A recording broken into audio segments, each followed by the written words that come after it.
লিটন দাসের অধিনায়কত্বের ভবিষ্যৎ নিয়ে এখন ব্যাপক একটা সমালোচনা চলছে।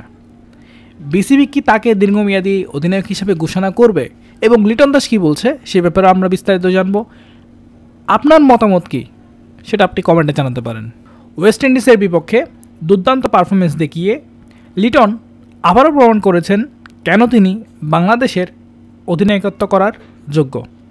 আমরা জানি টি-20 অধিনায়ক ছিল নাজমুল হাসান শান্ত, সে ইনজুরির কারণে এবার লিটনকে টি-20 অধিনায়কত্ব দায়িত্ব পালন করতে হয়। সম্প্রতি লিটন দাস জানিয়েছেন, দেখেন ক্যাপ্টেনশিপ নিয়ে যদি বলি, আমি বিসিবি যদি আমাকে দেয় আমি করতে রাজি আছি, এখানে দ্বিমত থাকার কোনো কথা না, আমি এটাতে এনজয় করতেছি। হ্যাঁ, যদি বাংলাদেশ ক্রিকেট বোর্ড বিসিবি তাকে দীর্ঘমেয়াদী অধিনায়কত্বের দায়িত্ব দেয় তবে তিনি তা গ্রহণ করতে প্রস্তুত। তার মতে অধিনায়কত্বের অভিজ্ঞতা তিনি দারুণ উপভোগ করেন। লিটন দাস বিশেষভাবে প্রশংসা করেছেন দলের বোলিং ইউনিটের। তার মতে পেসার এবং স্পিনাররা অসাধারণ বোলিং করেছেন এবং নিজেদের ফিল্ড সেট আপ নিজেরাই সামলেছেন।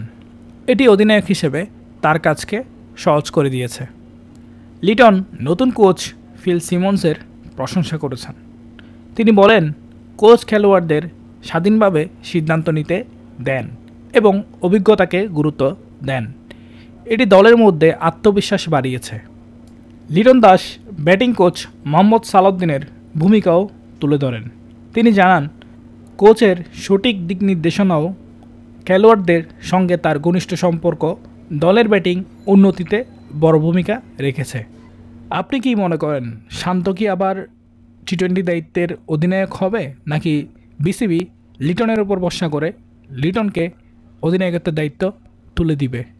আপনার মতামত কমেন্টে জানাতে পারেন।